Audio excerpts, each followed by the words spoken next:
با چالش گیلان شناسی اومدیم، میخوایم ببینیم چقدر گیلانمون میشناسیم. بریم که از باسکیاگراف شروع کنیم. به نظرت باسکیاگراف برای کدوم شهره؟ لاهیجان، آستارا، سومنسرا؟ فکر کنم سومنسرا باید باشه.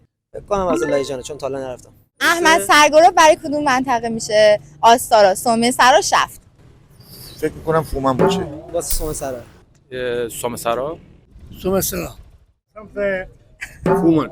شفته. گوراب زرمیخ مال کدوم شهره؟ فومن، سومنسرا، دلمون؟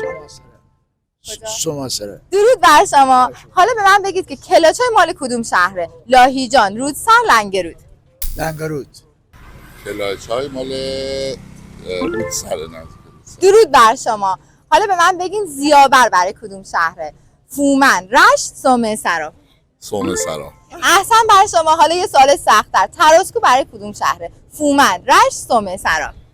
اگر همون باشه که نزدیک حسین کوهه فکر کنم نزدیک فومنه.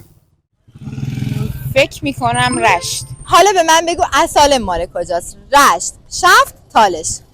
تالش. وای باورم نمیشه داره درست میگه همه رو. این هم دیگه درست جواب بدی واقعا برنامه ما تموم میشه. حالا اینو به من بگو، سنگاچین برای کدوم شهره؟ رودسر، انزلی، کیاشهر؟ رودسر.